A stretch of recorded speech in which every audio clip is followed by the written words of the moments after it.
हेंद्रून जिल्हा परिषद गटातील विविध विकास कामांच्या लोकार्पण आणि भूमिपूजन सोहळ्याबरोबरच कार्यकर्त्यांचा मेळावा मोठ्या उत्साहात पार पडला। हा कार्यक्रम मोगण येथील रायबा मंगल कार्यालयात आयोजित करण्यात आला होता। महाराष्ट्र राज्य बियाणे समितीचे नामनिर्देश सदस्य डॉक्टर संदीप पाटील यांनी या कार्यक्रमाचे आयोजन केले होते। कार्यक्रमाला प्रमुख पाहुणे म्हणून माजी आमदार कुणालबाबा पाटील, माजी सभापती बाजीराव नाना, बाजार समिती चेअरमन साहेबराव पाटील, योगेश पाटील, अरुण पाटील, डॉक्टर संदीप पाटील, नयना संदीप पाटील, गणेश गर्दे, तात्या सौंदाणे, पंढरीनाथ भाऊसाहेब यांच्यासह अनेक मान्यवरांची उपस्थिती लाभली। यावेळी बोलताना आमदार कुणाल पाटील म्हणाले की जिल्हा परिषद सभेसाठी आपल्या गटातून जास्तीत जास्त सदस्य निवडून आणण्याचा प्रयत्न राहील।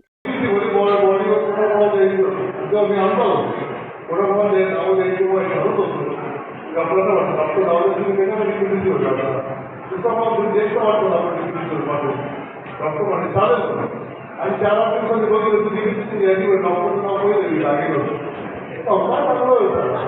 डॉक्टरांनी बरोबर जाऊन फोन करून तिकडनं आमचं सत्तावर म्हणून ते नाव लिपिड टाकून घेतलं। तर त्याचा फायदा एक असा झाला की डॉक्टरांनी ते नाव टाकून घेतल्यामुळे डीपीडीसीचा काही निधी आपल्या या परिपट्यामध्ये आणण्याच्या डॉक्टरांना काहीतरी यश मिळालं। त्यामुळे डॉक्टर तुमची कामाची पद्धती अशा पद्धतीने सांगते। आज या 2 रस्त्यांचा उल्लेख डॉक्टरांनी केला की ते 2 रस्ते हे ग्रामीण रस्ते आणि आमची इच्छा होती की त्या रस्त्याचं आपण पीडब्ल्यूडीकडे वापर केले तरच ते रस्ते त्यांनी मार्गी लागतील। उदाहरणार्थ तुमचा इथूनपासून तर जोडल्याकडे जाणारा रस्ता आहे, तो रस्ता जोपर्यंत पीडब्ल्यूडीकडे वर्ग होणार नाही तोपर्यंत त्या रस्त्याला निधी मंजूर होणार नाही। डॉक्टरांनी अशोक चव्हाण असलेले 9 रस्ते काय घेतले, काय प्रक्रियेचा पटवलं त्यांना माहिती, तर तो रस्ता त्या ठिकाणी ग्रामीण रस्ता म्हणून त्या ठिकाणी मदत होतो आणि आपण 2 रस्ते त्या कामामध्ये आपण मंजूर केले।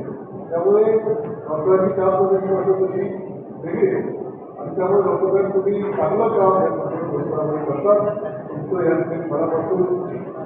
तसेच मोगल मंडळासह परिसरातील गावांच्या सर्वांगीण विकासासाठी नेहमीच पाठबळ देऊ असे आश्वासन त्यांनी ग्रामस्थांना दिले। विकास कामांच्या लोकार्पणामुळे स्थानिकांमध्ये समाधान व्यक्त होत असून कार्यकर्त्यांच्या उपस्थितीमुळे कार्यक्रमाला उत्सवी रंग चढला होता।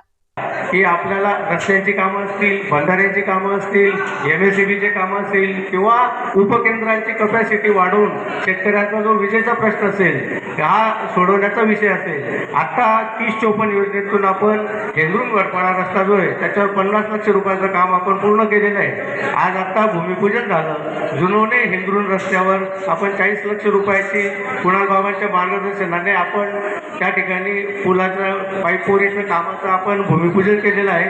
अजून 2 भूमिपूजन करायचे होते, बाबांना वेळ नसल्यामुळे हेंद्रून वरपाडा रस्त्यावर अजून एक मोरीचं काम आहे आणि मांडव वरपाडा रस्त्यावरही अजून एक मोरीचं काम आहे। या सगळ्या याच्यामध्ये आपण बाबांना विनंती केली, जयकुमार गोरे साहेब जे ते बाबांचे चांगले मित्र आहेत आणि हा जो रस्ता आहे हेंद्रून वरपाडा मांडव हा सुमारे 11 किलोमीटरचा जो रस्ता आहे हा जिव्हाळ्याचा प्रश्न आहे। हेंद्रून जिल्हा परिषदेतल्या हेंद्रून गावाच्या लोकांचे 90% शेती त्या रस्त्यावर आहे बाबा, आणि त्या रस्त्याला आपण मुख्यमंत्री ग्राम सडक योजना टप्पा 2 अंतर्गत आपल्याला संशोधन आणि विकास यंत्रणेअंतर्गत त्या रस्त्याचं आपण पूर्वी 2 रस्त्यांचं डिमांड दिलेली आहे आणि आता तुम्ही मला जे पत्र दिलं त्यात हा 3रा जो रस्ता आहे आपला हा हेंद्रून पासून वरपाड्यापासून तर थेट मांडवपर्यंत हा 11 किलोमीटरचा रस्ता 11 कोटी रुपयाचं जे काम आहे हे माझी बाबांना विनंती आहे की जयकुमार गोरे साहेबांना सांगून तुम्ही आमच्या या सगळ्या हेंद्रून गावाच्या लोकांची जी मागणी आहे ती मागणी आपण पूर्ण करावी।